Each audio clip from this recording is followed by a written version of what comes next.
In March 2023, I had to be in Goa for a day. In this part of the world, nothing starts before 11 a.m.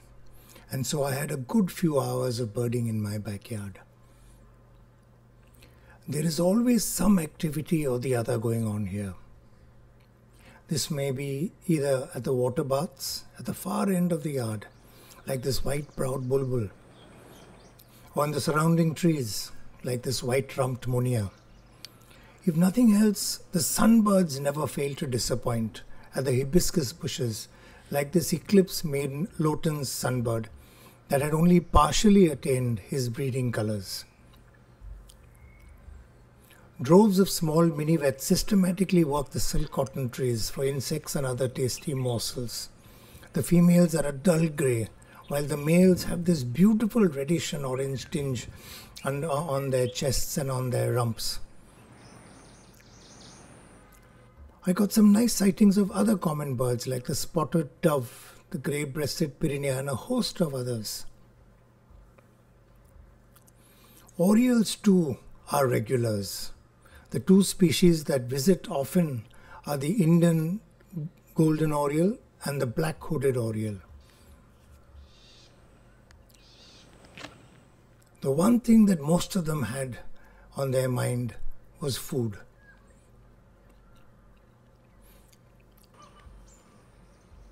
Today was a good day, and this was my first sighting of a blue-tailed bee-eater on my property. I've seen the bird elsewhere, but this is the first time I've seen it at my backyard. Other not-so-frequent sightings included a Nilgiri flowerpecker,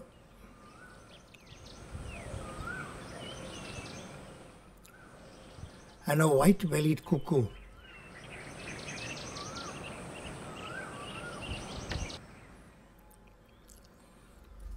Who, like all the other species that I saw this morning, also had food on its mind. Blue-faced malkohas are spectacular birds. They are normally shy and prefer to skulk in the bushes, and only occasionally will they venture out into the open, like this guy. And his bravery was rewarded with a fat, juicy caterpillar that he continued to devour. Being early April, the wild fig tree was fruiting and attracting a wide variety of birds, including barbets, like this white-cheeked barbet. But the species that most loved to eat here was, without a doubt, the Indian quails.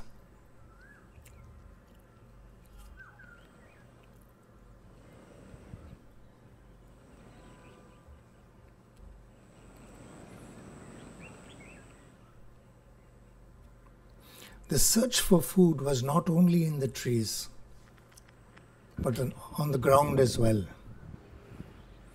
This juvenile monitor lizard had not yet learned to fear man and boldly walked past me, barely 15 feet away from where I was standing. And he walked onto the lawn in search of tiny tidbits of tasty protein concealed within the grass.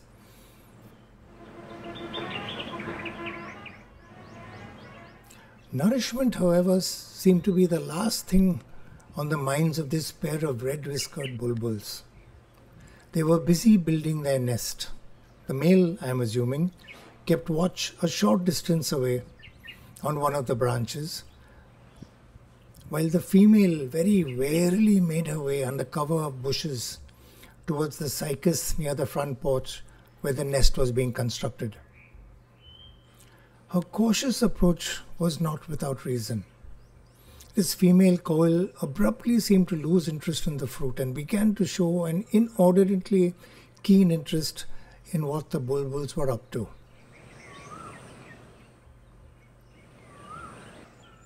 Likewise, this male quail, who actually flew away from the fruit to discreetly perch on a branch from where he too took more than a casual interest in what the bulbuls were doing.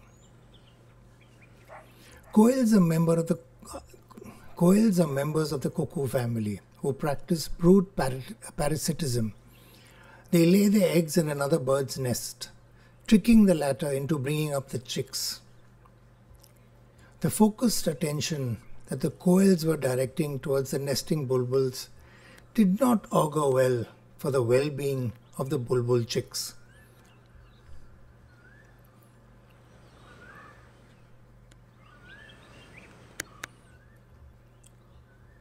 But hang on a minute.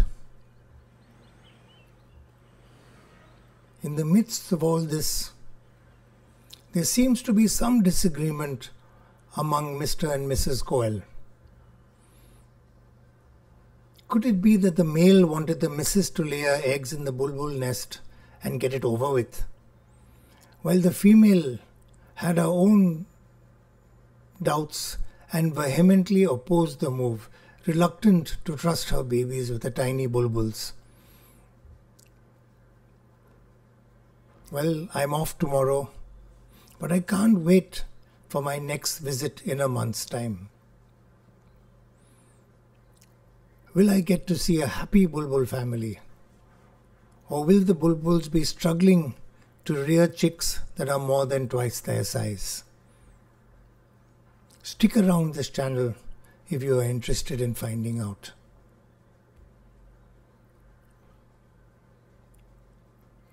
Thank you for watching.